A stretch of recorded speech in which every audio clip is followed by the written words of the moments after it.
You'll love that! Download our app today and enjoy tackle-busting benefits with great odds, more markets and same-game multi every NRL match at Palmerbet. Gamble responsibly. For Gamblers' Help, call 1-800-858-858.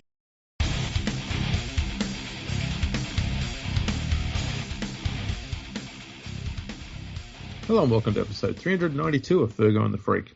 I'm that bloke from Rugby League Project, Andrew Ferguson. You can find me on Twitter at AndrewRLP. Join me as always is the glorious League Freak. You can also find on Twitter at League Freak. How you going there, mate?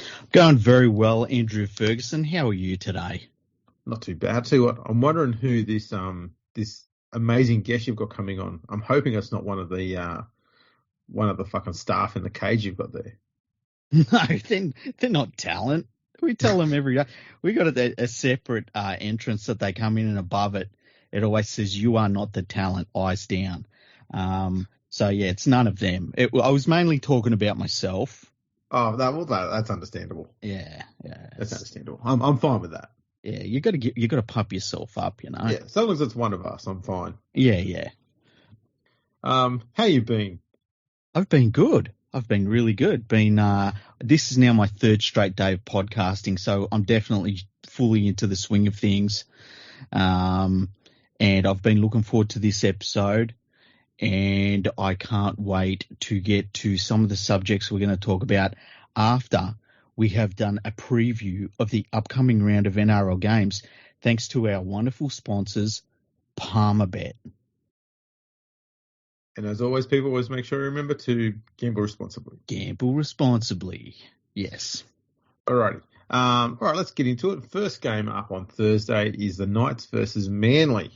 So the Knights are slight favourites, and we'll tell you why soon. So the Knights are at $1.80 while in the head-to-head, while the Manly Sea Eagles are at $2. The handicap betting, they're given 1.5 point start to Manly at $1.90. So obviously the Knights have the 1.5 point handicap, and they're still at $1.90. So there's not much movement there. No, not really. And obviously the big reason why the Knights are favourites here is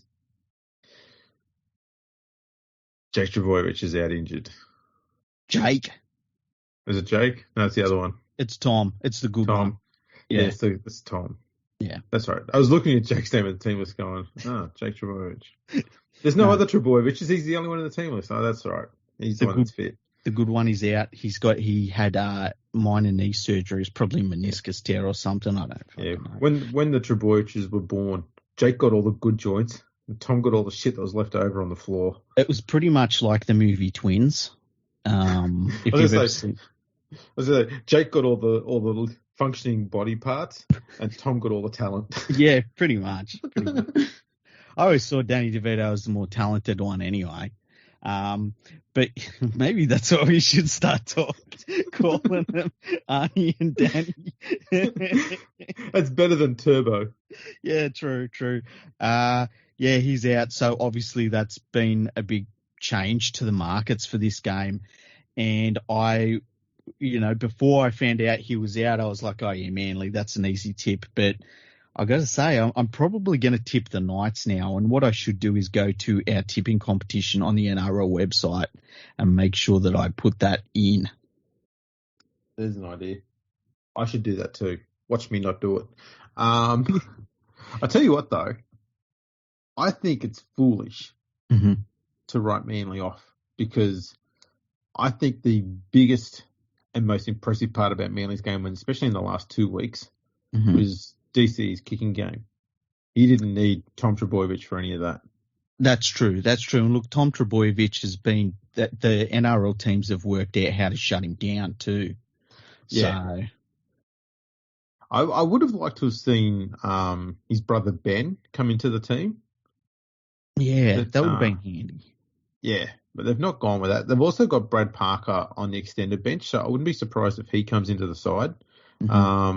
George Tafua is also on the extended bench, as is their only recruit, Ethan Bullimore. Yeah, they're not very good at recruiting players, hey? No. But the good news is they re-signed DCE for another, I think it was a 2-year contract extension that they haven't done it officially, but he's pretty close to it. So it'd be funny if you backflipped on it though, hey? It'd be funny if you decided to do a swap with Luke Brooks, because they're both got about the same money. When I saw, okay, we'll get to that later on. We will. The Knights, I'll tell you what, the one thing that's worrying me about the Knights is their forwards. They've got very good forwards, but they seem to be doing only the very basics. Yeah, there's not much variety in their play, is there? No, and it's meaning that the halves are not getting as many opportunities as they probably should behind that pack to lay a good platform and get a good, back-to-back sets and build some pressure off the back of it. They're not being able to get any of that going on.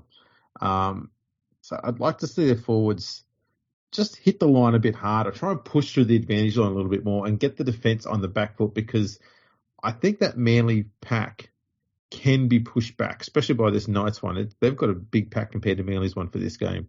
Yeah. I'd like to see their forwards stand up and push them back a bit. I think the other thing about the Knights forwards is that there's not too many players in there that you look at and say, well, they've got a little bit of ball playing skill. They're all pretty basic forwards in their team. That's who they've recruited. So, and that can work, but you would like it to be working off the back of a really good dummy half. And of course, their dummy half is out for the year. So that's a problem for them. But look, if they can tear in like they did against the Roosters a few weeks ago, I think they should win it. There's no reason why they can't. I'll say that for sure. Yeah, it'll be an interesting contest. I don't think it's going to be a blowout score either way, though. I think it's going to be pretty tight. Yeah. It seems like it'll be that way. I would love to see a fight in this game. Wouldn't you just love to see, because this could really easily be like just another game of football this season that everyone forgets about. Or if they go out and they start fighting, we could be talking about this game for the rest of the year. And the only person who's going to have a fight in that team is Dylan Walker, because he just gets fired up over little things. Was Dylan Walker in the... Don't start. He's on the bench. Okay, because I thought he was injured. On the bench. Okay, because I was worried that he was going to be out he was going to be out and at home for an extended period of time. That would have been terrible. So no, he's on the bench, mate. But I think the one thing that upsets Dylan Walker about playing rugby league is you can't rage quit. That's true. That's true. So yeah, I'm going for Manly there. Okay, yeah, I'm going bold. I'm going to change what I thought a few days ago. I'm going to go for the Knights. Sweet. It's just supposed to be clear, I guess. Tolotau Kula will be fullback, and Christian Tuipulotu will be coming in at centre. For the Knights, next to no changes. Frizzell had a bit of a sore hamstring, but he looks like he's been cleared. Oh, that's good. Just on Saab for Manly. He started the season off and everyone was like, oh, he's been fucking garbage for them since. He needs to lift his game. But he's so fast, the Gazelle. Isn't that what they call him? Is it the Gazelle? Oh, probably. Who knows? There's only so many names they give to... They name them after animals. Yeah. I'm waiting for one of them to be named after a hermit. I was going to say... Like a hermit crab. I was going to say, name one after a car, like a Mustang, but a Mustang's a fucking horse, so... Yeah. Imagine calling someone a Focus. A Focus. We should call someone a Focus. It would be Focus. It definitely have to be Brooks. Small, compact, overpriced. Bog average. We'll get you from A to B, but that is it. Yeah, overpriced by a lot. Yeah. And after 8 years, you kind of look at it and say, man, this thing looks fucking old. How have I had this thing for so long? Yeah. You know what? I've got no memories with this car. Aaron Woods would be a Tarago. Just a round, boring, just doesn't go fast. Just fucking, yeah. That's another episode right there. Name it, yeah. What NRL players should we name after cars? Exactly. Right, we'll go to the next one here. We've got Warriors versus the Cowboys. Is this at the Sunshine Coast? No, Redcliffe. Okay, so in this game, it's the even money head to head. $1.90 for the Warriors, $1.90 for the North Queensland Cowboys. The handicap betting is giving a 1.5 point start to the New Zealand Warriors. They're at $1.81 on Palmerbet.com with the 1.5 point handicap. The North Queensland Cowboys are at $2. This is an interesting one because Hamiso Tabuai-Fidow is out. Mm-hmm. And I thought that would be the one that would swing it. Because not only is he out, but Drinkwater is now fullback. And I would have thought that if you're going to have a replacement at fullback in this team, you're going to put Valentine Holmes there and bring in a legit first grader or centre. Yeah. Because let's be honest, Holmes has only started playing centre this year, so it's not like it's a position that he's accustomed to. He's still learning it. Yeah. But fullbacks is something that he can do. He's great with kick returns. He's good under the high ball. That's about 85% of the job. He can do that. So I would have put him there and then brought a centre in and gone from there. But instead they've decided to not do that. Drinkwater's now back there. And we've seen how, like, ever since they replaced Matt Daylight, they've been a better team for it. And so having Matt Daylight at fullback in this game is fucking ridiculous to me. Like, they really should have moved on. They should have passed him on to whatever club was stupid enough to pick him up because he's just not a first grader. He's not good. I reckon he's going to go to Parramatta one day. You reckon? Why's that? I think Parramatta's starting to lose a few players, and I think that they're on the verge of just starting to sign random players for no reason. I know he just looks like the most random player of all. They'll just sign him. Do you reckon we could see a future where, say, Dylan Brown leaves the club and then they say you have Gutherson moves into 5'8" and you've got Matt Drinkwater at fullback? Yeah. That'd be interesting. That'd happen. Colin Hess has been dropped from the 17. He's on the extended bench. Mm-hmm. Along with Ben Hampton and Brendan Elliott. Okay. So, not a bad idea. No. It's hard to tip the Warriors ever. And I just think that if Tomalolo has just an average game, that should be enough. So I've gone for the North Queensland Cowboys. They've also, they've got stuck into the games they've played this year. So, and the Warriors, you still watch them and they just kind of play off the cuff and then all of a sudden they'll do something absolutely ridiculous. And it makes you wonder, have they ever seen rugby league before? And then you remember that Nathan Brown is their coach, which is like not having a coach really. It's only one step above Trent Barrett. So I have to go for the North Queensland Cowboys. Yeah, I'm legit 50-50 on this. So I'm just going to go with the Warriors because, I've got to pick a team. Okay. I wouldn't be surprised though if there's either Adam Fanua-Blake or Rocco Berry move into the starting or into the 17 for the Warriors. Either they're on the extended bench. Yeah, they might do that just to add a bit of beef in the middle. We'll see what happens. Mm-hmm. Broncos versus Roosters. This is interesting. Head to head, Broncos $4.50. That's really juicy. Head to head. I think last week changed this game an awful lot. I think if you had been looking at this game after round 2 or round 3, you may not have been sure who to pick. I agree. But after last weekend, you're like, ooh. Yeah, it feels different now, doesn't it? So the Broncos are at $4.50 in head to head. The Sydney Roosters are at $1.20. The Broncos have a 13.5 point head start at $1.90 on Palmerbet. That is just, oh man, that's just money in the bank, I reckon.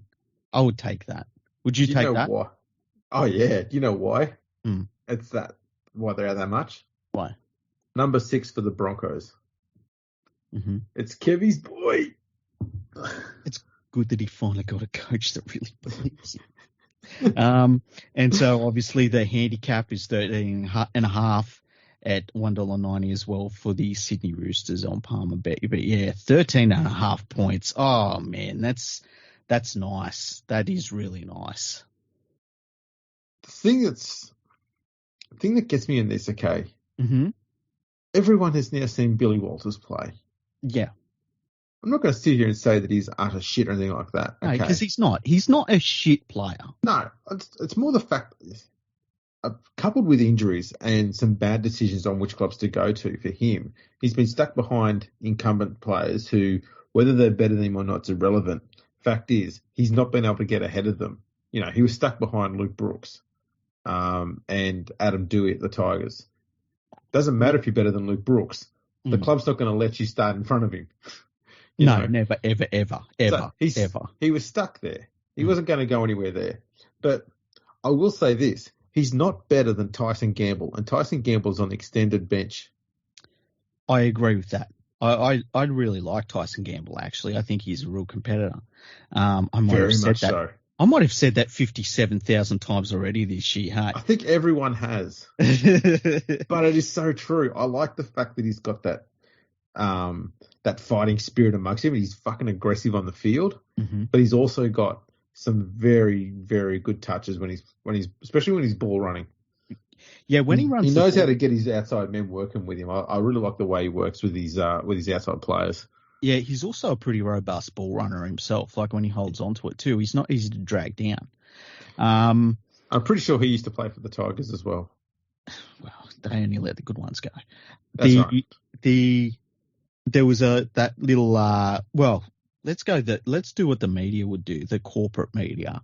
Mm-hmm. There was that disgraceful brawl the other night between teammates at the Broncos. Terrible.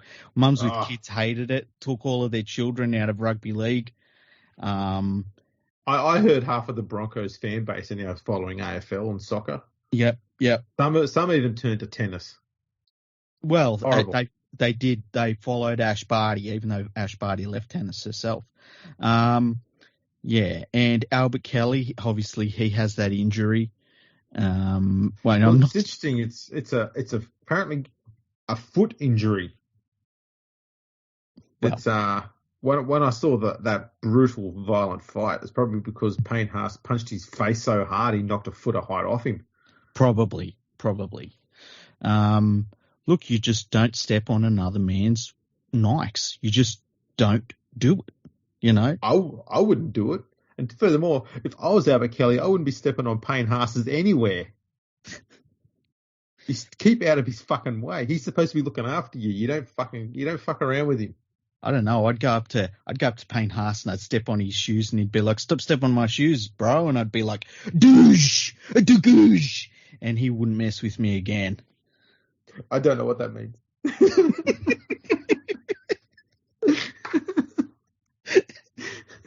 Oh shit! I'm so old. Yeah, that was you know what's funny is the media were just tripping over themselves talking this fight up. It was just I've got a handful of your shirt and I've just pushed you aside. Yeah, and they were calling it a brawl. There just wasn't. It wasn't even close. No. I'll say this, in all honesty, Will Smith had a bigger brawl with Chris Rock than what Payne Haas had with Albert Kelly. Because at least one thing was thrown in that. Yeah, exactly. There was nothing in this. It was just holding a shirt and a push. And once Haas pushed Albert Kelly the first time, and it looked like he was about to, push him through the ground, it looked like Kelly went, yeah, you know what, I'm pretty clear in my mind here that I'm entirely out-muscled here. I'm just going to stop this bullshit now. Well, it's interesting what 130 kilos of half Filipino, half Samoan can do to change your mind. Exactly. Especially when you're 80 kilos ringing wet. Yeah. you only give it up 50 kilos. Seriously, dude, I could take him. And just one sharp go, oh, jeez, I don't think I can. By the way, have we worked out if Payne Haas is the biggest part Filipino person on planet Earth. He's got to be. He's got a younger brother too who's played for the Philippines, I believe. You know what? Is Jalen Green of the Houston Rockets Filipino? Jalen, hang on. Green, I think he is Filipino. I think he's part Filipino. Let's see. Jalen Green. Yes, he's part Filipino. So Jalen Green is 6'4". I think that's about the same size as Payne Haas, 6'4". Okay. I just did a Google search here. Okay. There's Japeth Aguilar. He's a Filipino professional basketball player in the Philippines. He's 35. He's 2.06 meters high and 107 kilos. Okay, so I don't know centimeters tall. I only know feet and inches tall. So what's that in feet and inches? 6'8", 6'9". Okay.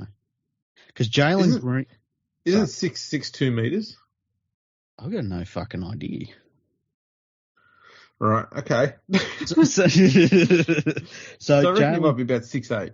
Okay, so Jalen Green is 6'4", but he's only 84 kilos. He's a real thin player. So it's not Jalen Green. I see Payne Haas has got them both on weight. Yeah. Like if you stood them... Wiki says he's 117 kilos. That must have been before he had lunch. Jesus Christ. Yeah, when was that? There's no fucking way. Oh, boy. Anyway, that was a sidetrack or what? I typed in Payne Haas just to look at his dimensions there, and I see the Fox Sports have got that leather handbag that just cries and looks like a little weasel. Mm-hmm. What's his name? Crawley. Oh, yeah. The baseball mitt. Just shut the fuck up. Yeah. Half the time he's gibbering. He's trying to say a word. Yeah. It's crazy. And they're all old as fuck. Oh, yeah. It's so weird. It's almost like they get like 3 years older as every 365 days pass. You know what that is, don't you? Alcohol. Okay, what's the next game? Yeah, we've got a little off track there. Yeah. Who are you picking for that one? Oh, the Roosters. Had to go. Yeah, likewise. The thing's going to be interesting here is in the game that the Roosters played on the weekend, their forwards just ripped through the middle. Mm-hmm. I'm not sure they're going to be able to do that as easily this time around. Mm-hmm. But out wide, far too much class. Even with Kevin Nguama in the side, far too much class. Yeah, and like, I mean, the Broncos have some all right outside backs. Tony Staggs played terribly last week. And, there's been a lot of raps on him, and he's had injuries that he's had to overcome, especially last year. But there comes a point where it's like, okay, now it's time. You've got to show me what you've got. Yeah. And, he's not showing them what he's got at the moment. So, it's going to be interesting to see how they go. I like Farnsworth. I think he's a pretty handy player. Almost very good. And I don't know if I've said this on the podcast. Cobbo looks like he could be a good player of the future, but I don't think he's got the physical conditioning to be a first grader just yet. He's only a young bloke. He's going to be a first grader for a very long time. There's no doubt about that. But you can see he's got the frame to be a first grade footballer, but he needs a good season at least of Queensland Cup just to physically get to the level that he needs to be. I do have a stat for this game, okay? Mm-hmm. I'm going to read out to you the top 5 players currently in the NRL who have made the most errors. Okay. We'll work from 5 up. So number 5 is Alex Johnson of the Rabbitohs. He's had 9. Oh, wow. Equal with Cody Walker, who's also had 9. Mm-hmm. Third is Zach Womack with 10. Mm-hmm. Second is Katoni Staggs with 11. Mm-hmm. And first is Selwyn Cobbo with 17. It's a lot. Those two outside backs for the Broncos have got 28 errors between them. I think the Broncos get stuck in, and it comes from the fact that they've been very lucky in the past, where they've had a young bloke called Lockyer, who they've been like, let's give him a shot, and he's been one of the all-time greats. I think since those eras for the Broncos have been over, that they've got a lot of youngsters that they've said, okay, let's chuck this guy in, and they just kind of ruin their younger players because they get thrown into the deep end. They try and, establish themselves and they make errors, or they're not physically ready for it or whatever it is. And that's their problem with their junior development there at the Broncos. It's not that the talent isn't there. I just think they've mishandled them at times. Oh, no, that's absolutely true. And mostly because they've been sport for choice. Oh, if this doesn't work, we'll just grab another one. Yeah, exactly. The problem they've got, though, with those two players having so many injuries is they're both on each side of the field. They're not on the same side. So when the attack is in a good position to score and they spread it out wide, too often it breaks down because of errors on both sides, which means they now have to try and channel their attack either through the middle of the ruck or on the edges of the ruck. So they're going to be running a lot of plays through Capewell and Haas. That's those sort of areas, just wide of the middle. Yeah. To try and eliminate the errors on the out wide. Problem they've got there is that the Roosters centres and their outside forwards are all very, very, very good defenders. Mm-hmm. So it's going to make it hard for them to break through there. So I don't know how to get around that. And the big problem that the Broncos are going to have too is Walters is obviously not great. So it means a lot more responsibility is going to fall on Reynolds. And Radley's just going to be on him all fucking night. Yeah, and there's only so much Reynolds can do too. I think that people will look at what he did at the Rabbitohs, and you've got to remember that the Rabbitohs, he's running off the back of Cook, what he's doing out of dummy half, that he's got Cody Walker outside of him, who keeps the defensive line pretty honest. And so Reynolds is playing really well and he's doing the best he can, but he's not going to be able to drag them kicking and screaming to wins. He's going to need some help. I'd love to see Payne Haas come out in this game and just be like, right, let's fucking go. I don't know that we've seen too many games where he's done it. I think he's done it at Origin level before, but I don't really think there's too many times that, in the last couple of years since his debut year where you've seen him come out in the NRL and just be like, holy shit, Payne Haas wants to end somebody's career out here tonight because he's just playing like a monster. I want to see that from him. Mate, if I'm Kevin Walters, This is what I'm going to do to fire Payne Haas for this game. I'm going to get his kit bag. Yeah. I'm going to get his brand new Nikes out. I'm going to step on him. And then I'm going to take him to him and say, Payne, Jabaria Hargraves was in here just before. He went through your bag and he trod on your shoes, man. Look at the fucking mess, and just have mud dripping all over him. So look what he did. And he said, Payne Haas is shit. I can beat him any day. And then he trod on your shoes like this, man. Are you going to take that shit? And just walk away. I think that would work. That would definitely work. Payne Haas isn't motivated by money. He's motivated by kicks. Exactly.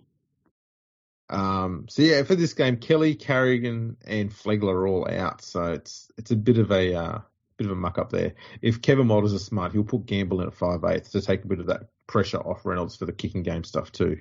Yeah. We'll see what happens. Next game, Raiders versus Storm at Wagga Wagga. Oh, wow. So the Raiders are at $4.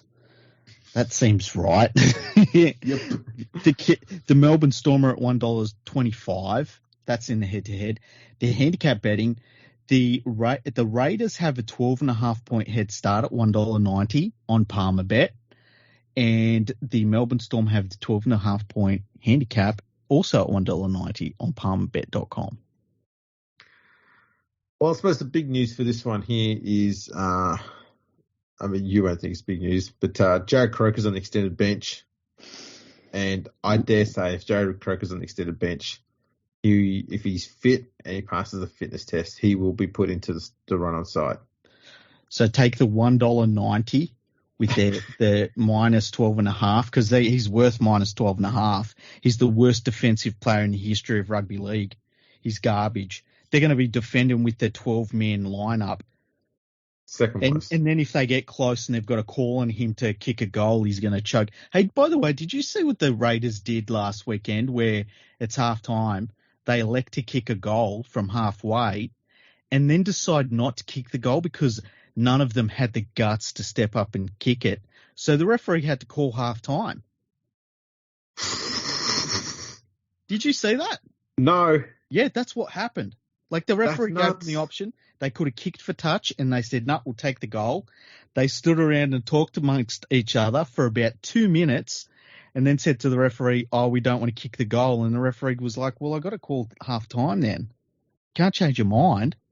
Oh, my God. How stupid. How gutless are they? They're just so gutless. That's so stupid.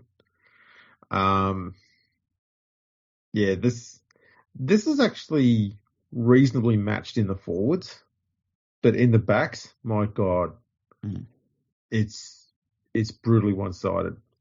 And then on the bench, I mean, you know, they've only got a test player in Brandon Smith sitting on the bench for the Storm.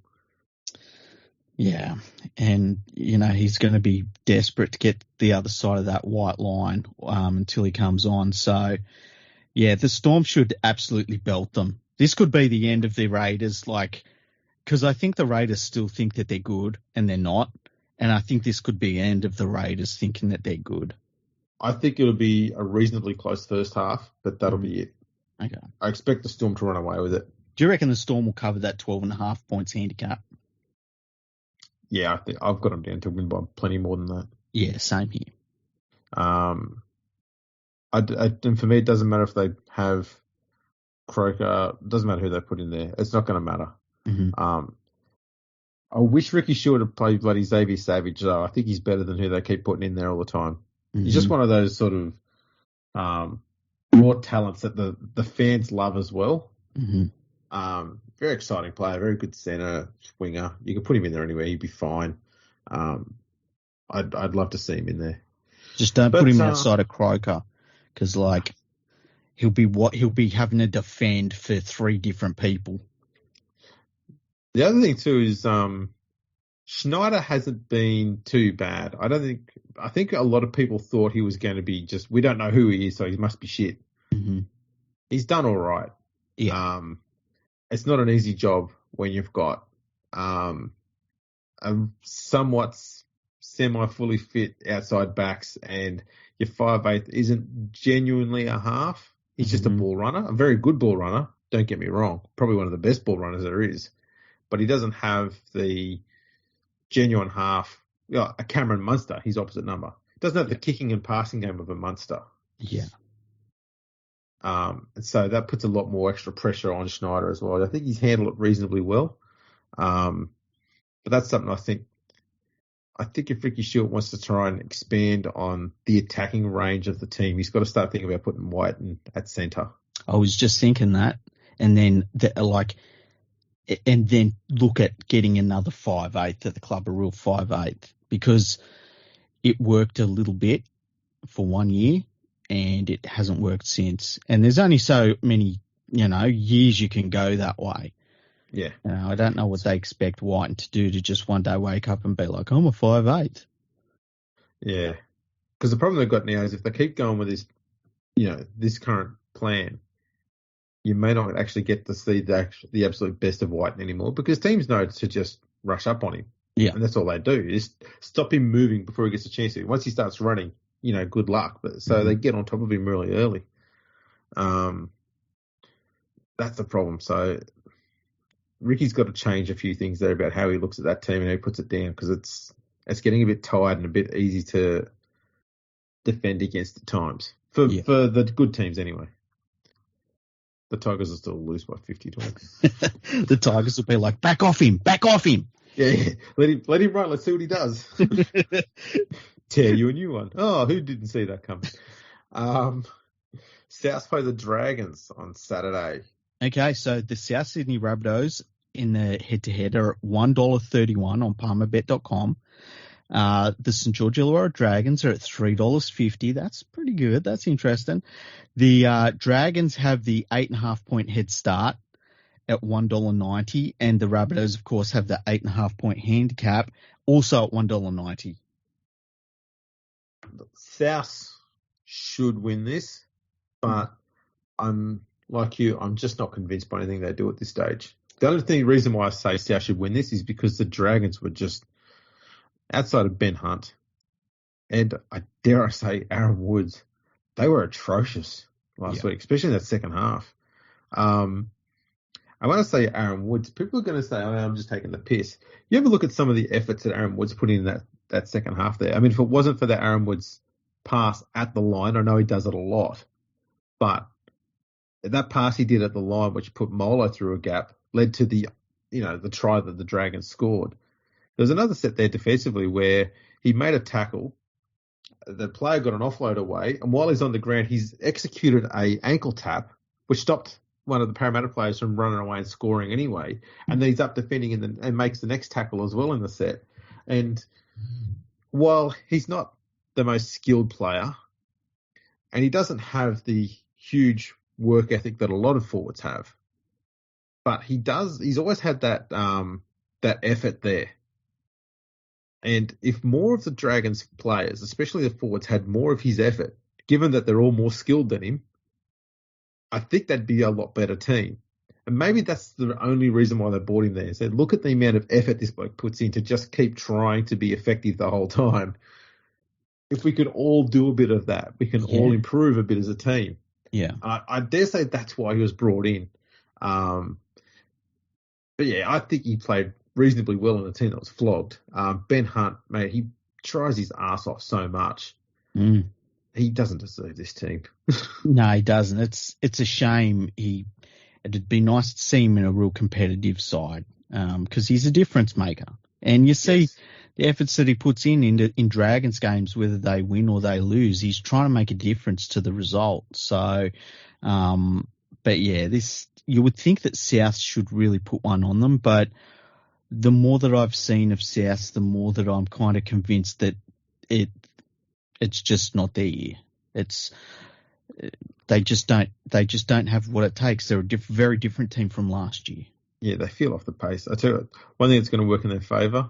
Have you ever seen a more lopsided matchup than at fullback for this game? Latrell Mitchell versus Moses and Bai.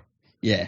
Well, you know what? Moses and Bai did better last week at fullback than I expected. Oh, it was fucking terrible though.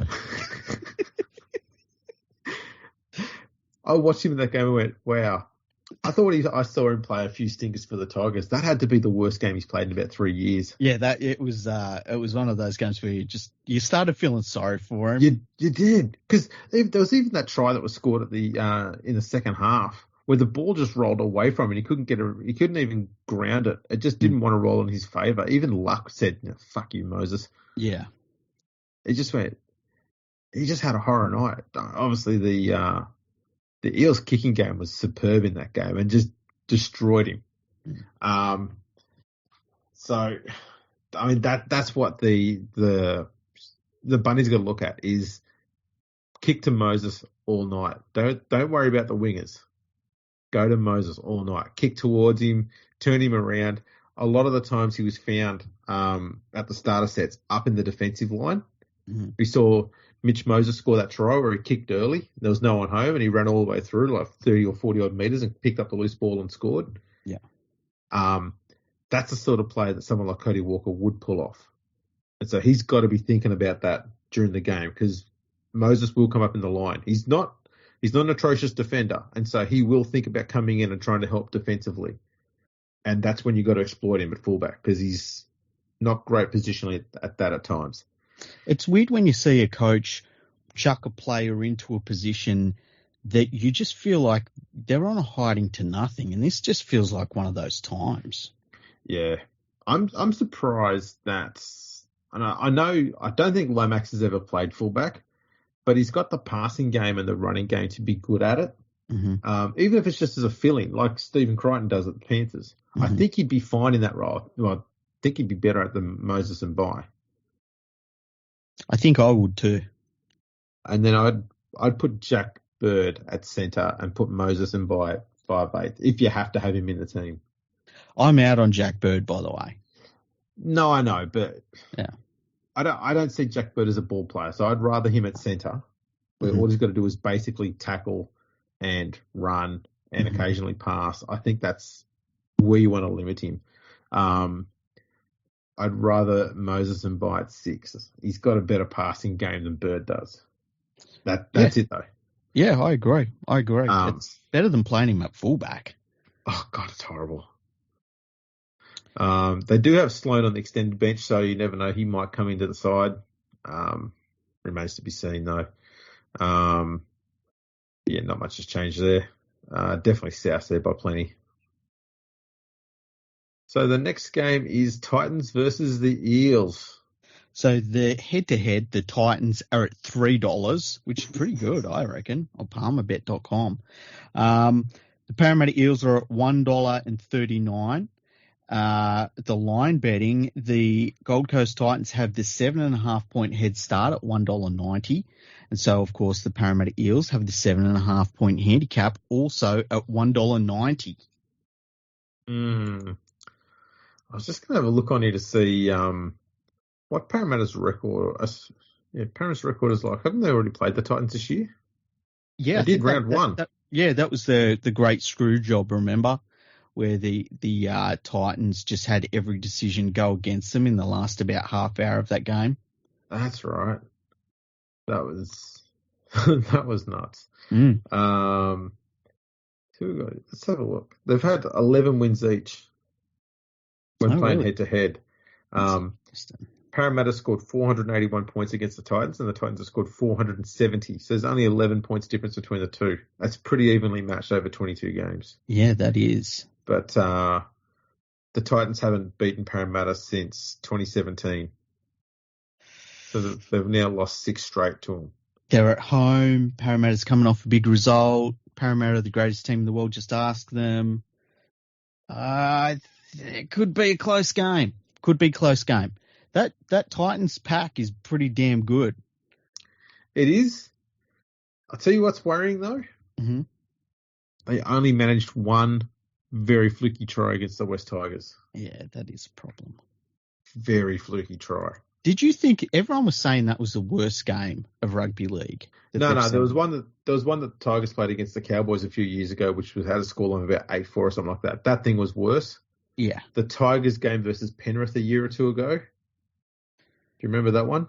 No, I don't. Penrith won it or something like. It might have even gone to Golden Point. Yeah, actually, the Golden Point one. Yeah, I remember that. Yeah, that was pretty crap. It was pretty dire. Pretty much all of the low-scoring games that involve the West Tigers are shit games and probably among the worst. I felt like that game last week that they played, it was more a case of two teams that just couldn't get the job done when it counted more than anything. It wasn't like there were like shitloads of dropped ball or anything like that. Like I've seen worse games than that easily. It's interesting that the Tigers have obviously had their focus, rightfully so, on improving their defence, and it is a lot better. I don't think we can argue that.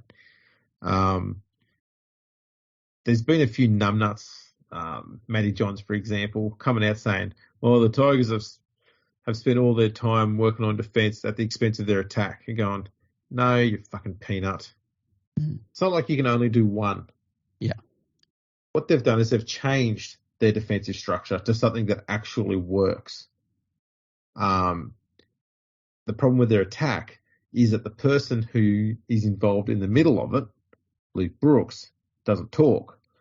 The second bloke that you'd want to lean back on would be your hooker, Jacob Little, doesn't talk. It was a bit hard for him to at some stage, because he had his mouth bloody busted open as well, or his nose or some shit, who knows. And so you're left with a rookie in Jock Madden, who has been playing pretty damn well despite all of that. But he's left trying to steer this team around from second receiver, and Dane Laurie at fullback. And if you've got your halfback and your hooker do not talk much, then your forwards are basically not connected to your backs. And so you are playing with two different, essentially two different zones on the field. Mob in the middle, and then the blokes on the edge whenever the ball just comes their way. You know, they don't know when it's coming, but it'll come their way. So, oh shit, we better do something with it. And that's Oliver Gildart. You're watching him play at the moment.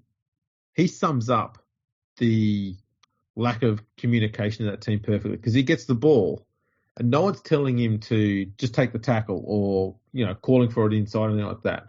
And so he keeps playing and he's trying to keep the ball alive, trying to score points, and you'll see him throwing flick passes on offloads and stuff like that. Half of them stick, the other half, you just look at him and go, what are you doing? Yeah, and he could get away with that in Super League because, Yeah, you know, he's got other Poms defending him. So the ball gets flicked out on the ground and the opposition just stops and everyone watches the ball and then someone picks it up and just runs straight through the line. You can't do that here, Oliver. But it sums up that disconnect in communication between the middle of the field and the outside of the edges of the field for the Tigers. I tell you what, seems we're talking about the Tigers. Let's get into their Sunday game against the Cronulla Sharks, shall we? Or who are you picking for Titans and Eels? Parramatta. Yeah, I'm going Parramatta as well. Okay. All right.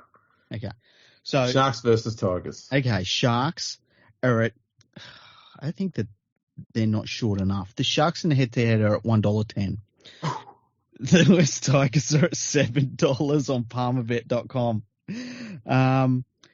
The Tigers have a 17.5 point head start at $1.90. And the Cronulla Sharks have a 17.5 point handicap also at $1.90. So punters on Palmerbet, they're looking at that 17.5 point head start. And it's not even as though they're looking at that and going, yeah, like there's not any movement on it. And the crazy thing is neither of these teams have changed their starting 17 from last week. Mm-hmm. The one thing about this Sharks side that's different to previous Shark sides, there's a lot that's similar. There's two things that are different. One is their forwards have much more versatility with the ball in hand. Yes. So in the past, you had essentially Wade Graham, who was always been very versatile with ball in hand, and then a bunch of battering rams, all different sizes, all different running styles. But all they did is they just kept fucking smashing into you until you just physically could not defend them anymore. And then they'd start going through the middle. But then they didn't have a great amount of talent to capitalise on that and score points out the back. So they just kept pressure on you, starved you of the ball until full time sound, and they won by 2 points. That's kind of what they did when they were at their best. Now they've got ball players in that forward pack, as well as being just big humans that can just bash through things. And when you can throw someone like Talakai in at centre, and people they've got this opinion of him, and I've dispelled it many times already, but they've got this impression, because he's a big bloke and he's a second rower, he's going to be shit at centre. And going, this kid played most of his junior career at centre. Mm. Look at him moving left and right. He is as fast on his feet as any centre in the game. There's no reason why he couldn't just stay as a centre. Yeah. Obviously, he's going to be better as a second rower because he's a decent-sized human. But he's definitely not going to be outclassed by too many players at centre. And who's he up against in this game? James Roberts. Talakai's just going to destroy him. Yeah, it's. His only problem is going to be if he can, keep up with James Roberts, as James Roberts is running backwards so quickly. So James Roberts has got to remember how to run around people first. That's a good point. He's forgotten what his pace does. He found it a few times. This is a funny thing about this game last week too. Is Roberts had, I think, 3 or 4 tackle busts where he skipped out of tackles and made an extra 10 metres here or there. And that's good. Don't get me wrong. It was good to see. I've not seen him do that for quite a while. But they're talking about how it was one of the best games he's played in the last several years. And I think if that's the benchmark of his better performances in the last several years, why is he playing first grade? Yeah, as I said before, he's being outplayed by Gildart. He got outplayed by a second rower filling in the week before. Yeah. Garner destroyed his performances in one game. And Garner's a huge human. He's one of those tall, rangy second rowers. Mate, he made Roberts' performance look bloody pathetic. Mm-hmm. He's just filling in. This will be an interesting game in the forwards, but Heinz, he's formed a very unique combination with Moylan. He's found a way to use Moylan in a way where Moylan doesn't have to worry about being the playmaker. And obviously Moylan's not a great ball runner. He does have good ball playing skills, but he's taken the majority of the ball playing responsibilities off him. So he's just got to inject himself when he needs him. Heinz at halfback has been so much better than I thought he would. I generally thought that he'd be misplaced at halfback and he should be better off at 6. But man, I was wrong on that. Absolutely wrong on that. Yeah, no, so was I. I was wrong on that too. I thought it was I thought it was grabbing talent and saying, well, let's chuck him in at halfback, see what happens. And it's been completely different to that. And he's playing very differently to most halfbacks that you see. And it's working. It's just working for him. In a weird way, I feel like this is a little bit of a Heinz versus Dane Laurie sort of matchup, because I feel like that he's going to really make Dane Laurie work for his money in this game. Laurie, he's still one of those players you look at and you're like, damn, he's got a lot of talent, but you just keep watching him and thinking, when is it going to be just too much for him? When is he going to be running around and trying to do all this stuff and just think, man, it doesn't matter what I do. We're terrible. And I hope it doesn't happen. I really hope it doesn't happen, but I keep waiting for that moment to kick in. Well, this game is full of, I'm just looking at the head-to-heads on here. Mm-hmm. A lot of very mismatched head-to-heads. So the tall, high-jumping Mulatalo is up against the stocky David Nofaluma. Mm-hmm. So guess which wing they're kicking to when the Sharks get the ball. The very fast Sandy Katoa is going to be up against the stocky Ken Malmelo. Mm-hmm. Then you got Talakai, the big beefy centre, and he's going to have James Roberts opposite him. Ramian and Gildart is going to be pretty evenly matched because they both like to just turn the ball over and have a lot of ill discipline in their game. So, Madden versus Moylan. Madden's probably a little bit better as a playmaker at 7. Mm-hmm. I'd say he's probably got a little bit of edge there skill-wise, but at the moment, form-wise, Moylan's shitting on him. And that's not Madden's fault. Heinz versus Brooks, fuck me. It's weirdly not even close. No. How weird is it that Heinz is, this will be his 5th game playing at halfback for his new club, brand new club. And he's across from a dude that has had the halfback role since he came into first grade, and there's never been any pressure put on him. And now he's 27? And the difference between how they guide a team around the field is night and day. Yeah, it's insane. It really is insane. Here hooker, Brayley versus Little. Brayley is a genuine organiser, and I've got so many huge raps on the way Blake Brayley plays the game. I fucking love the way he's very good in attack. As I said, there's a lot of his attack that reminds me of Robbie Farrell when he's at his peak. Mm-hmm. Especially the passing game close to the line. He's just good pass options. He's got a good little kicking game he's been developing as well. And absolute little terrier in defence. Fucking huge raps on him. So it's interesting. The Tigers have got a bigger pack for this game than what the Sharks have, and that's more about them trying to hang in on this game. Hope it doesn't get away from them. That's all that is. But they've got to really start thinking about making some major changes to this side and stop trying to fool themselves into thinking they're a chance of doing anything other than being shit. And when you look at this game, the most expensive player on the field will be Luke Brooks. Was it announced during the week that he was on $1.1 million this year? Or? $1.1 million for Luke Brooks. And as I said in a tweet, contract. No player who has never played international football or finals football or state level football should be on $1 million or more. Never. I reckon you and me could name the honest to goodness $1 million players in the NRL on one hand. Well, yeah, I mean, at the moment you've got DCE, Tormalolo. Yep. Cleary. Geez, I'm close to saying Tedesco. Yeah, Tedesco, I reckon he would be on it. And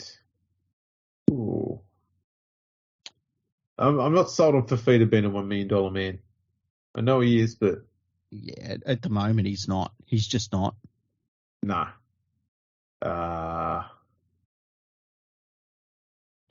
Who else would be there? Ponga's probably close to being on that, but he's not. He's not worth it. Maybe Munster.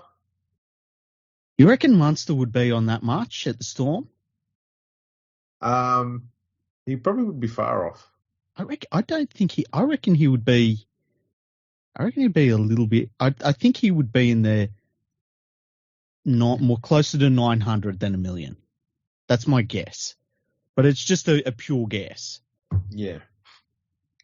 I don't know. It'd be around those players though. And Luke Brooks. Fuck.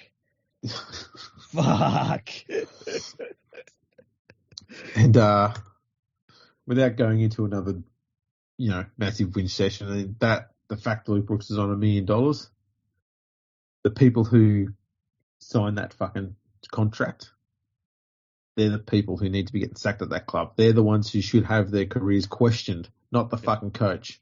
100%. 100%. Furthermore, if the coach is the issue, don't get these fucking dickheads who have sacked and, hired and sacked coaches, all of their own doing.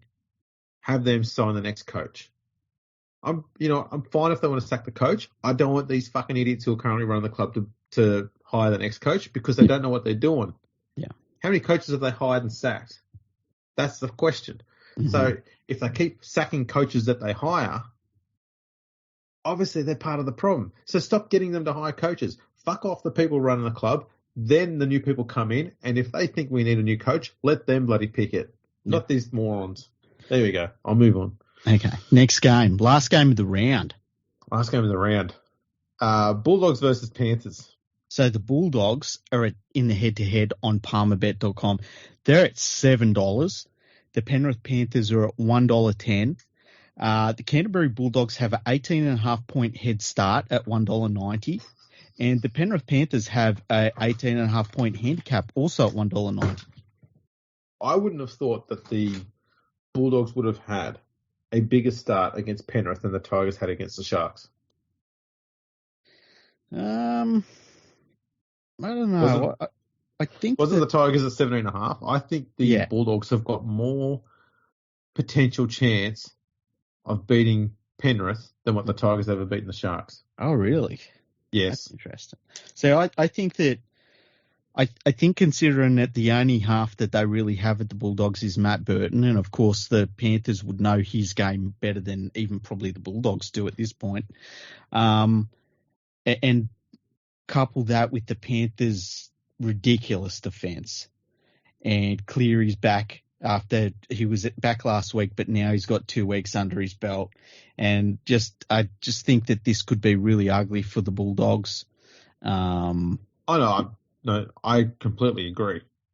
I just think that they'd stand a better chance than what the Tigers would against Cronulla. That's all. Yeah. The big crazy thing that's happened here is Flanagan's at halfback for the Dogs, and the only matchup that I think works in the Bulldogs' favour in this game is Addo-Carr over Staines. Yeah, I would agree. Staines hasn't had a good year this year. No. He's going to be out of the side when To'o comes back. Yeah. They've got Avarillo at centre, so hopefully he can get some good ball to Addo-Carr. And if they're smart, they'll go down that side over and over and over again and try and exploit Staines as much as they can. Edwards has been a bit hot and cold. I suppose he always has been, Mm-hmm. but it feels like he's been a little bit more cold than hot this year. Yeah, I don't understand why commentators are like raving about him, like he's doing something amazing. He doesn't really like he gets involved a lot, but doesn't do much with it. Yeah, he reminds me an awful lot, ball playing wise, of Valentine Holmes. Yeah. So he gets into the right spot to do the right thing, but it's almost like it's not a natural thing for him to do. So instead of passing, he'll often go, "I'll just run." Mm-hmm. Because that's what he knows best. And the problem with his running is that he doesn't really break the line and get through it. Unlike Holmes. Holmes runs with venom when he runs to the line, even though he's a slight fella. Mm-hmm. Edwards has probably got a bit more frame on him, so he should be able to break through the line a bit more, but he sort of dawdles into the line a bit. And yeah, he's just, I mean, I think he's crap. I really do. I think he's the biggest problem with and you know, this is all relative. But I think he's the biggest weakness in the Panthers team. And look, maybe you'd look at their salary cap and say, well, you know, he's the cheapest fullback in the game. So that's what you take with it. But I just think that if the Panthers had a really good fullback, like if, you know, when Crichton goes there at fullback, I think other teams must just shit themselves because it's like, what are we supposed to do now? You know? And that's the thing. I mean, it's not like the Panthers need like Tedesco or someone like that. All they need is someone who does like brilliantly strong kick returns. Mm-hmm. Now, I know you probably laugh at this suggestion, but I think one of the best fullback options you could have at Penrith would be someone like Jack Whiten. Imagine him just catching the ball and him doing the kick return. It'd be automatically your pack's on the bloody front foot straight away, and that's all you need him to do. You don't need to do playmaking. Yep. Fucking run. Just run as hard and as fast as you can. And I think that's what they were hoping Dallin Watini-Zalesniak was going to do. And he just, I mean, the number of games that he plays that are good, you can count on one hand over the course of a couple of seasons, unfortunately. And so it just didn't pan out. But yeah, Edwards is very soft. He's a soft player. And, you know, I think the fact that they had to come out during the final series when that was all over and say, well, he's playing with a broken foot, it's like, oh, so it wasn't just, you know, he played crap in the final series. He just did. And I don't know. Every time it's very rare he affects a tackle when someone gets through the defensive line. And then if you can get around Staines and you've got Staines who just doesn't know what to do in cover defense, and then you've got Edwards in front of you, you're probably going to score a try. And it's frustrating to watch because the rest of the team is so bloody rock solid. I'm just kind of hoping that some young kid comes through and gets a start at fullback and it's just all over. I was going to say, the one thing that's worked in their favour is the fact that the cover defence generally is always pretty good at covering weaknesses in the side. Yeah. They always tend to come across in numbers over there anyway to try and help out as much as possible. Yeah, look, the Panthers' defence is the best defensive side I've seen. And easy. It's crazy because I think of the Manly Seagulls in the mid to late 90s, they were incredible. And then the Storm a couple of times have been like, you've watched them and you've been like, this team's like a machine. The Panthers are so much better than those teams.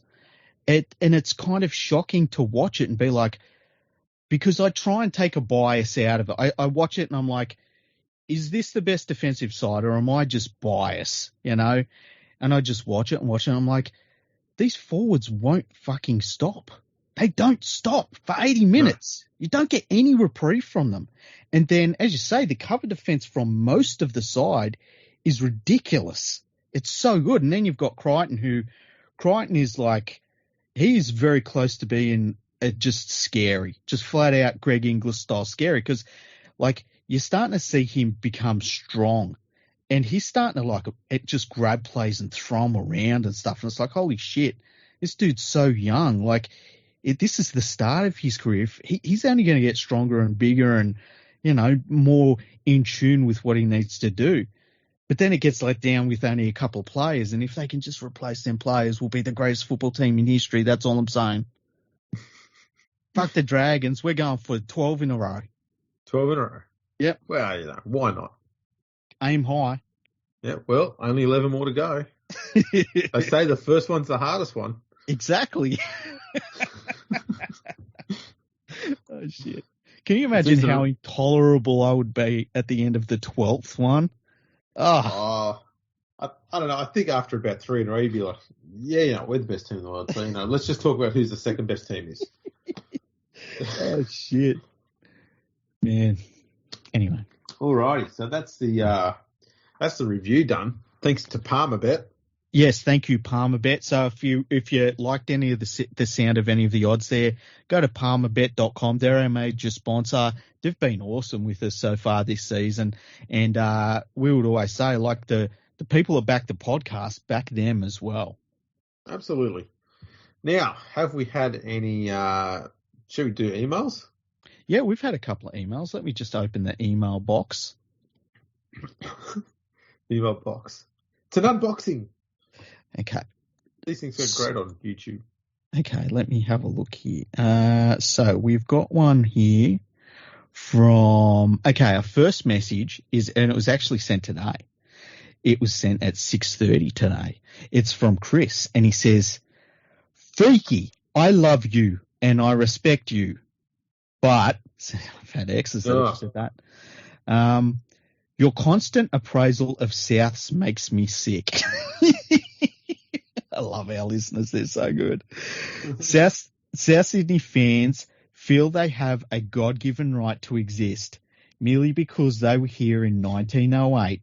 They call themselves the pride of the league, despite no one having living memory of their sustained success, and furthermore, still present themselves as a working class club when they're Hollywood and posh.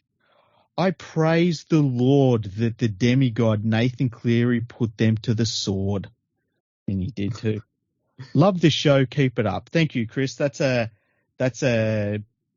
thought-provoking email.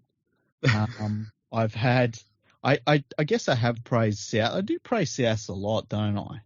Yeah, look, I think you're probably just trying to do that so that you don't sound like you're being biased towards Penrith. Yeah, there is that possibility. I mean, we are the greatest rugby league club on planet Earth. Yeah. So I try not to be. No one stepped forward to try and take that mantle off you. So.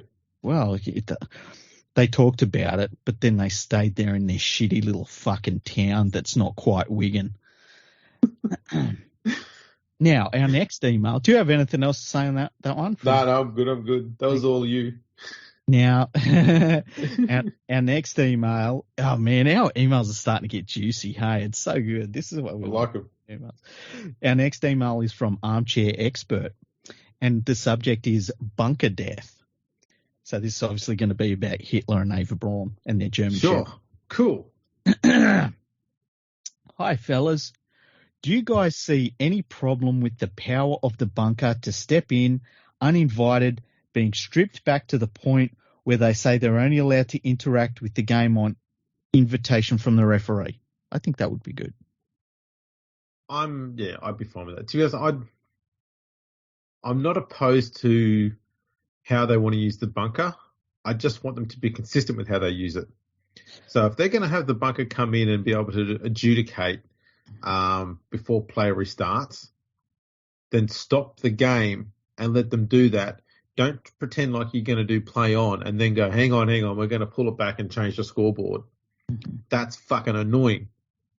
If you're going to look at it, stop the game, look at it, then we make a decision and go forward. It's almost like they're trying to delude themselves into thinking that we're not stopping the game but looking at it while everyone runs back to the 20-metre line and get ready to play on. The game is still stopped in that period. Yeah. And then when you decide to look at it, we stop the game anyway. That's zero difference. Yeah, so, it's weird. It's weird because don't play on. They will watch. Let's all just stand around and fucking decide and go, right, this is the decision. Now we play on. Yeah, and it's very strange because they'll watch it. They'll be like, oh, that wasn't a try. And then they'll stop everything and then they'll look at it more. It's like, dude, just fucking tell us what you were thinking immediately. But they don't do that. I at this point, I would strip away all the technology. It's all gone. I'm fucking over it. I'm so fucking over all of it. I'm sick of it. I'm fine with it. I'd like them to go back to essentially what we had when we started. And that was the referee can't see something and he thinks something happened, he tells the bunker, they look at it. That'd be it. If something happens in back play that the ref misses, he's missed it. Okay? Yeah. There's a thing that we used to have all the time before the bunker came in, and so I'm going back to the 90s, all right, and 80s, where every game would be reviewed on tape, and if they found an illegal act happened in this match review, then they would cite a player. Right, you've been cautioned, you need to come to the judiciary, and we're going to give you a charge. There's no reason why they can't do that on the run. You don't need to stop it to say, right, you're going on report, and then we play on. Just do that anyway without stopping the game. Mm. Yeah. We can still do that. We can still cite players after a game's been played. The putting on report, right? It's not for the viewer. It's not for the players. It's for the fucking coaches. That's it. And there's just no need for it. You can half the time, like obviously a lot of the times it's going to happen on the spot because it could be a high tackle or something like that, so players automatically stopped. A lot of them are going to be off the, not a lot of them. Some of them are going to be off the ball, and you don't need to stop the game for that if it's happened and the player's already moved on, and the decision to put that person on report doesn't change what would have happened with the play anyway after that. So just fucking cite them after the game and do it there. There's no reason why you can't. I really, really hate the look of. Obviously, we saw it, was it 2 weeks ago when the Tigers had a try to Laulua not even looked at, not even considered. Yet every other time that would happen, they look at it. And it's not about me being better. I don't care if it's awarded a try or not. It's more about the consistency. You look at every other one, look at that one. And the other one that I really hate is the scoreboard being changed after it's already been awarded. It's horrible. I fucking hate that. No other sport changes the scoreboard. The only time you see points taken off a board is when you're playing darts. Exactly right. Fucking dickheads. I guess that might also back to the email from Armchair Expert. Oh, that's right. We're doing emails. Yes. I guess that might also include captain's challenges. Yeah, I'd get rid of those. They're fucking ridiculous. I hate them. Oh, they're so dumb. Hell, if the bunker stayed the hell out until asked, I'd even be okay with increasing the amount of captain's challenges to, say, 2 per game. No captain's challenges. I hate them too. I can't do that.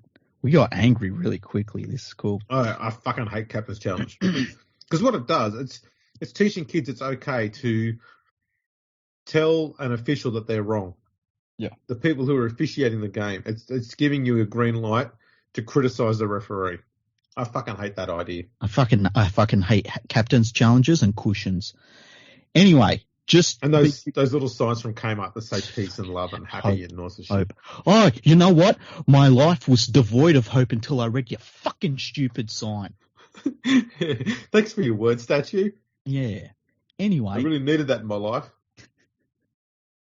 Taking up space in front of my fucking TV. I don't need to see that shit. You know what? We should have signs like that for dudes.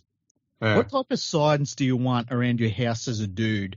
That are just a reminder. Steak, hungry, wank, anal. Anyway, just be curious to see. That got blue fast. Oh, shit. Anyway, just be curious to hear your thoughts, because to me this seems to be a perfect world, but maybe I've not considered something here. I think you've considered quite a lot in your email. Thanks for the pods. Unfortunately, COVID killed my financial situation quite a bit, but hopefully things will improve soon, and I'll re-sign as a Patreon to try and repay for the years of award-winning entertainment and insight. You know what, Armchair Expert? It's cool, man. If you get your money back and everything sorts out, you just keep your money, because you know, our Patreons, and I'm sure I speak for Andrew here, we're so grateful for the people that have signed up for our Patreon. And if ever you get to a point where you're like, man, I need those extra dollars, it's totally cool. It really is totally cool. Yeah, no, we're not going to sit there and put shit behind paywalls and stuff to try and make you, fork out your hard earned.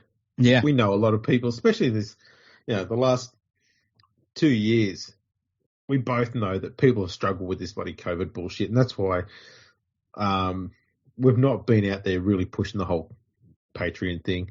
Because a lot of people have been struggling. We all have. So, we've all just got to look after, as we're coming out of the whole COVID bullshit, got to look after ourselves and our families first before we start thinking about helping out, what we're doing.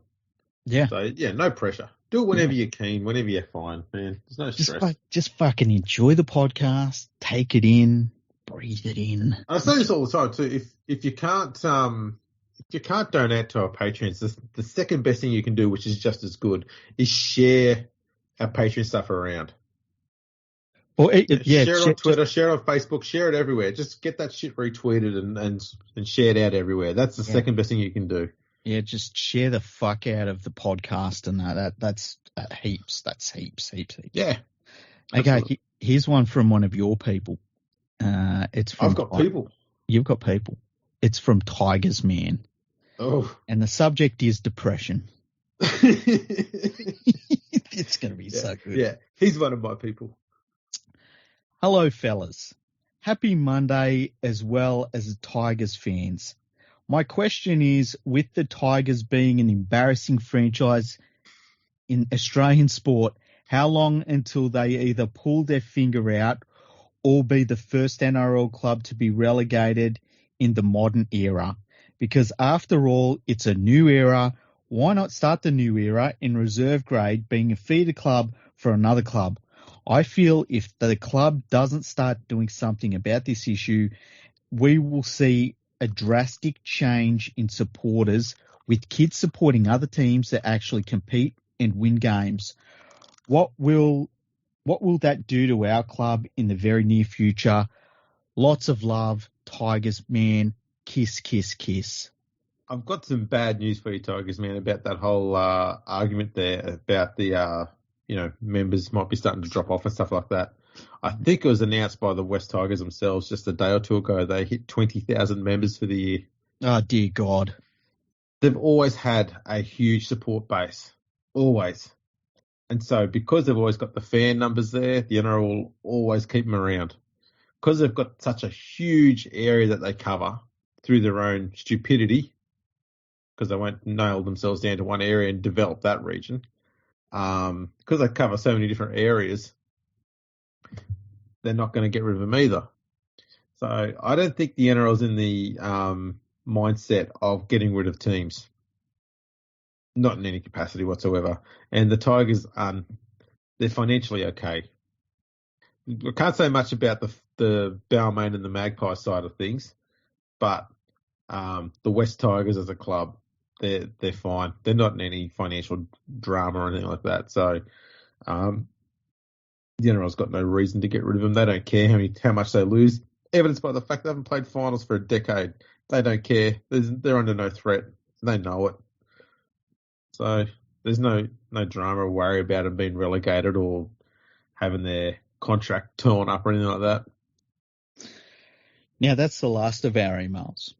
And I believe you have a subject you want to address the audience on. Yeah, well, look, there was something that came up from Peter V'landys. He's not happy, man. He's not happy. What happened? How many of them were taken out the back and turned into glue? How many are we talking about here? Oh, was it about rugby league, is it? Well, let's assume it is. Okay. Apparently he's a bit pissed off because coaches are, finding a new way to slow down the ruck. And why are they trying to do that? Because the game was sped up. Why was the game sped up? Ask Peter V'landys. Mm-hmm. So on Twitter yesterday, I had a bit of a rant on there. And I know not all of our listeners follow me on Twitter. That's fine. So I thought I'd just quickly go through it all on there. Okay. And I said, the game was once too fast. I'm talking early 2000s. Yeah. I mean, we remember what it was like. It was fucking touch football. Touch footy, yeah. And what happened? The game didn't change as far as rules and stuff like that went. Wrestling came in. Mm-hmm. So the ruck got bogged down. You'd have two players in every tackle, putting people on their backs, turning them around, slowing the play the ball down so much that it took the speed out of the game. And so in order to get around that, we brought in a second referee, one to crack down on the ruck to get that shit out, and the other one to watch the rest of the rules. And by the way, the second referee, that was like the straw that broke the camel's back, because even for like a decade leading up to that, there was talk of like, do we need a second referee in this game? I think the game's speeding up to a point where we need a second referee. Professional game, all that stuff, plays bigger, faster. And then the wrestling stuff came in and it was like, all right, let's do it. Yeah. And when we went back to that, when we went to that 2 referees thing and we cleaned the ruck up a fair bit, especially from where it was going, we went back from having a game where, half your team were built like second rows who could play at centre. All of a sudden, we started getting unique body sizes and players became specialists in certain fields and positions and stuff like that. And we started getting back to what rugby league was again. And you had teams playing differently instead of all doing the same sort of thing all the time. And so it got interesting again. And it got exciting again. Sure enough, things are going well until all of a sudden it was decided that, we needed to crack down on the ruck again. This is under Greenberg in his last, few months there, because it was starting to get messy again. So we had the referees do this massive crackdown, and obviously there were penalties galore. It's going to happen. And the game that, broke the camel's back essentially was when the Sharks played the Storm. Don't know if you remember. There was something like 35 penalties in the game. It was the game where Cameron Smith got sin binned. Yeah, I remember that. That was the catalyst, because after that we had people like Phil Gould going on about how they're killing the game and, the penalties are destroying the game and people like Cameron Smith shouldn't be getting sin binned and they've gone too far. They should only call the serious ones or the obvious ones, I think was his comment. Yeah. And the NRL were in a crossroads. They could either say, shut it the fuck up, Phil Gould. Okay, we're trying to clean the game up here. It doesn't involve you. Stay the fuck away. Let us do what we're doing. Or they go and do what they did, and that was they told the referees to ease up. And by doing that, they took all the authority away from referees, and they've not had it since. Mm-hmm. Greenberg got axed.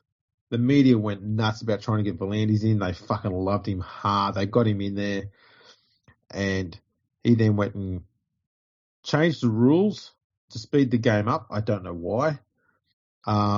He then destroyed the whole, possession thing so that it could actually be 60 to 65 to 35, something like that. It could get so lopsided.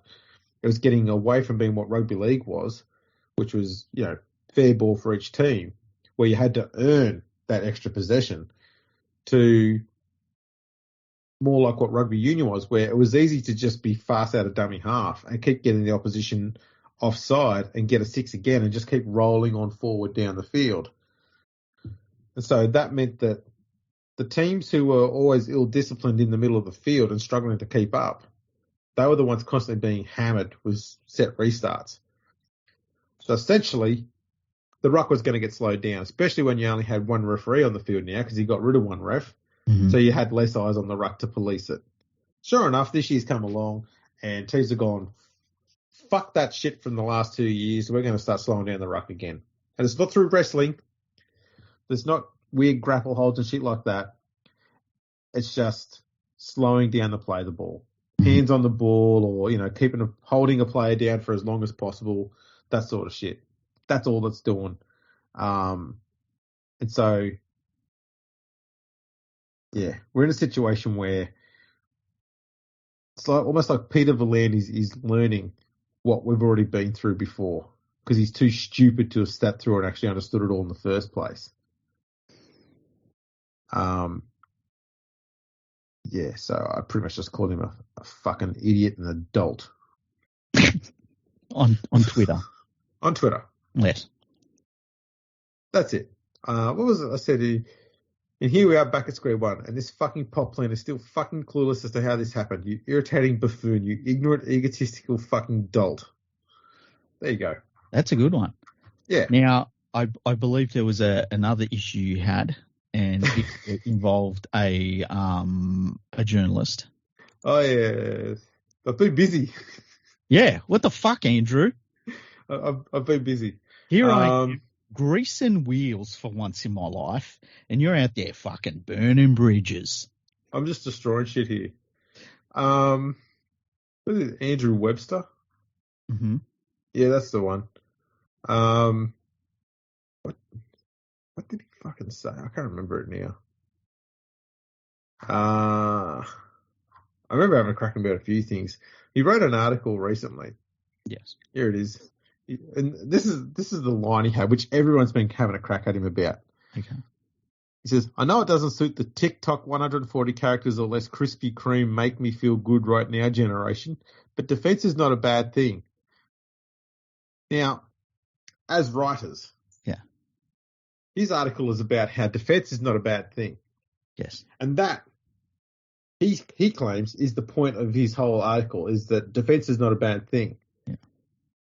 But given that that is just a handful of words, 7 words, and the TikTok 140 characters or less Krispy Kreme make me feel good right now generation, he's not saying that that's a young people either, but he calls it a generation. Yeah. So he's obviously specifically making it something to do with someone who's younger than him because he's talking about things that are more for the younger generation. And to be fair, most people are younger than him. True.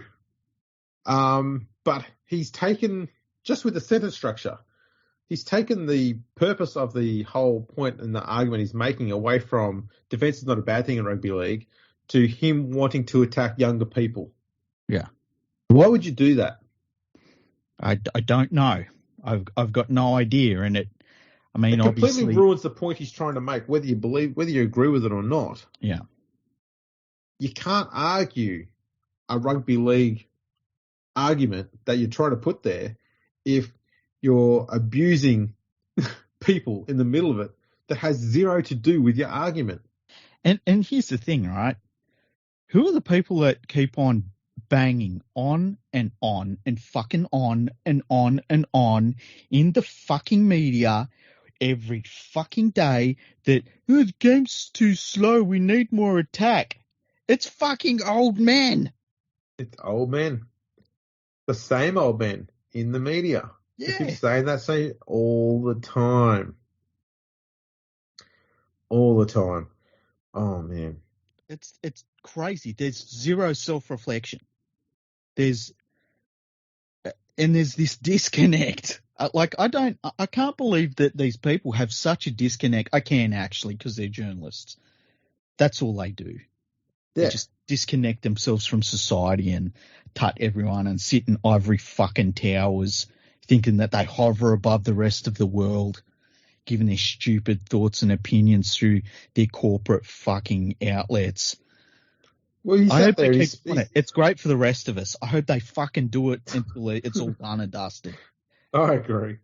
But apparently he spent the best part of several hours on Twitter for the last day and a half defending his comments and constantly attacking people because I had to go at him over that line there. Yeah. No one's read the rest of his fucking article. Yeah. You got to be careful. His point? Was that his point? Look, I don't get it. And then he considers himself a journalist. So that is the dumbest way of going about things I've ever seen. Yeah, Every now and then when I finally decided who the shittest fucking journalist is in this country, another one of these fucking dickheads turns up and does something dumber than the rest. And all of a sudden I've got to go, oh, fuck, now it's not him anymore. But it's still Bulldog Richie. He's very close. He's always in the bottom two. But just when I'm about to put him up a rank, bam, he does something dickheadish again, and back down he goes. True. It's weird. It's the worst people for saying the game needs changed are the media mouthpieces in the corporate press, and they do it every single fucking day, non-stop. Non-stop. And so you can't. It's not young people. Young people are saying, please stop fucking with the game. The game was good, and you fucked with it. Put it back. And then when they half put it back, it's like, okay, just stop. And then there's been nothing wrong with the football over the last month of the competition. Not one goddamn thing, And if a team can't score points, it's not the fault of the rules. It's the fault of the team. It's also not the fault of the Krispy Kreme make me feel good right now generation. I don't know. what he's getting at with that. Well, I don't understand the Krispy Kreme part of it all. Like, does he think that young people just eat Krispy Kremes or something? It's probably more of a reflection on him. It makes the game a contest, and I'd rather a contest than the cheap sugar hit of a runaway try every 5 minutes. We never asked for constant try scoring all the time. If you have a look on Twitter, you fucking dickhead, you'll see we were whinging about the fucking blowout scorelines all the time. You dickheads in the media were bitching about us, whinging about the fucking blowout scorelines all the time. Yeah, 100%. Like it's what they wanted, and look, between you and me and all the people we've had on the podcast that have talked about this, we've seen enough of this stuff that's on Twitter to know that people that are on Twitter fucking hated the blowout scorelines. And like I had Jack Martin on yesterday. We're both Panthers fans, right? And we're talking about the Panthers' victory last year. And we both agreed that last year was the worst year of rugby league we'd seen in our lives. It just was. It was horrible. It was terrible. Terrible. It got so hard to be motivated to watch rugby league this year because of it. Yeah, and thankfully the game starts and it's like, oh, this game's good. Oh, this game's good. Oh, look at this. And it was great. The game's been good this year. We've had 3 games that have been real bludgers, and they were on Saturday. The Tigers game, I know that wasn't great, but I watched the Super Saturday games last round, and I mean, they were all bludgers. But it's fine. They've been surrounded by real quality football, and teams having to really play to win. And I just don't understand. And the problem is that these journalists talk amongst each other, and they don't mingle with the rest of fucking humanity. So all they get is each other's opinions, and then they sit back and they'll be like, oh, it's the kids' fault. It's like, fuck off. Just, so fucking stupid. So stupid. It really, really is. That's it. I was going to say that's what I've been up to. Is I finally found my groove again. I'm back in a bit of form. I'm bitching about PVL and I'm attacking journos on Twitter. See, this is the thing. People consider me to be the angry one out of us both, but it's really you. You're the angry one. I'm the one who does all the rants.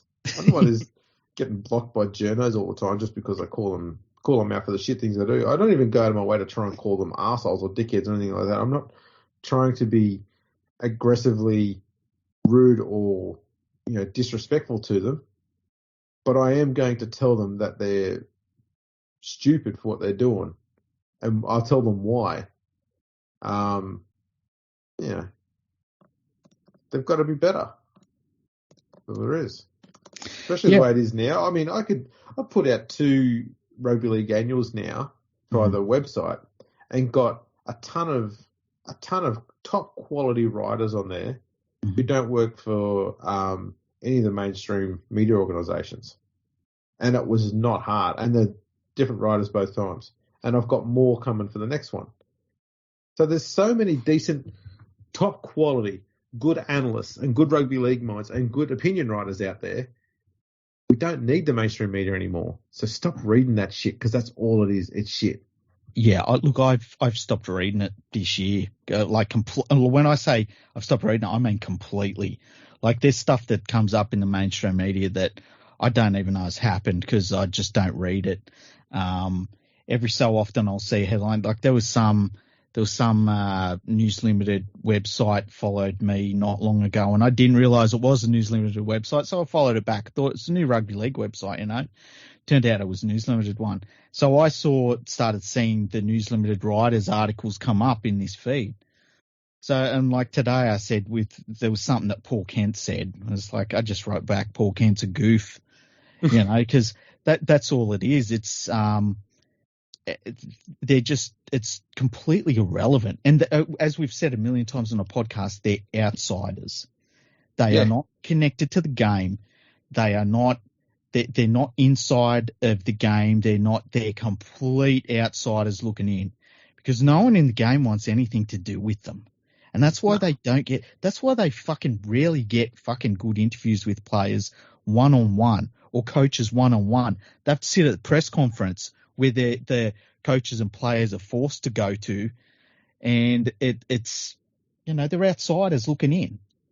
And I just hope they continue, because the best thing for the podcast, the best thing for independent rugby league outlets is for these fucking people in the corporate media just to keep doing their corporate media shit. Their shit. That's right. So yeah, that's my ranting done. I got all my points out there that I needed to. That's good. Now I feel like there was one other thing that we were going to talk about on the podcast.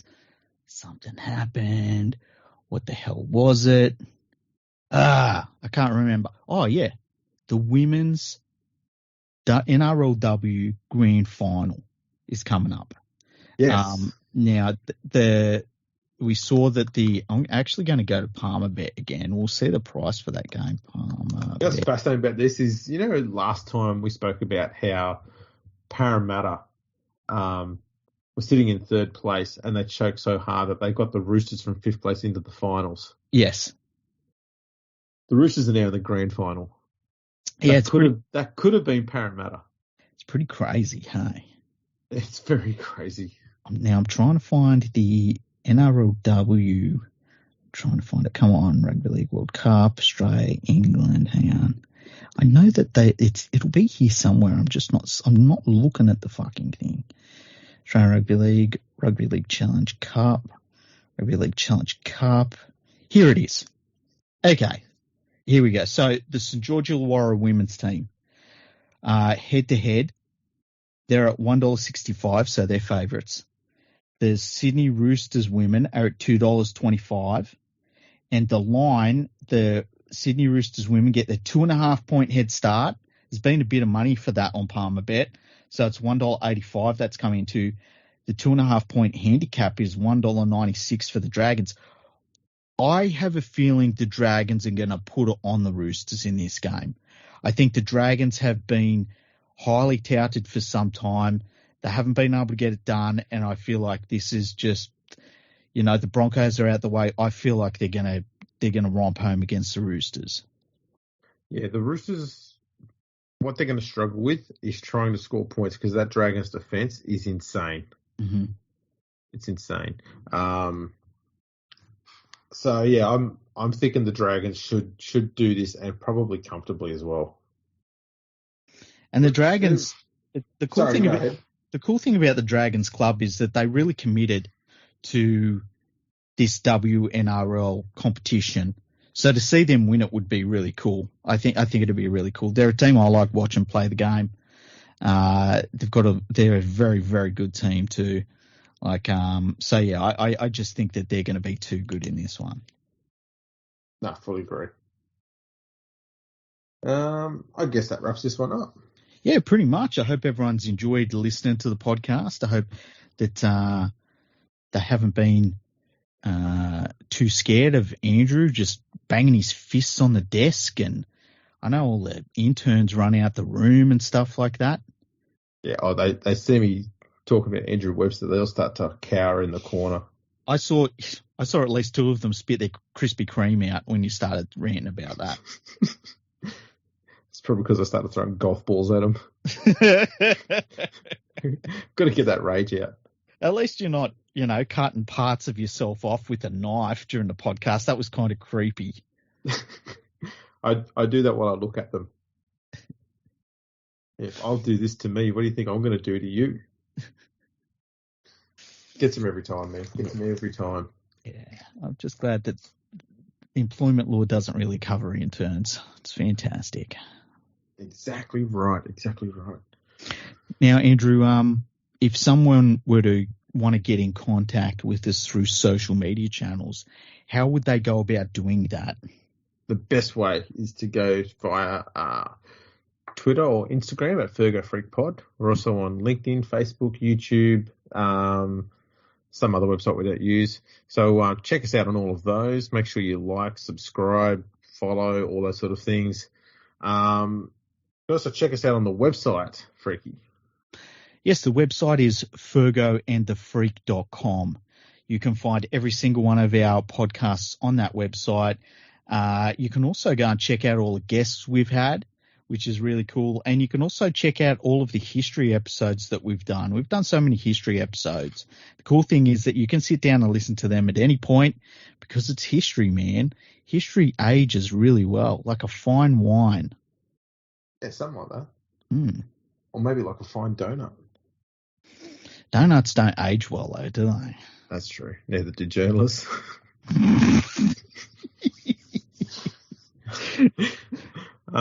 On that note, thanks for tuning in, everyone.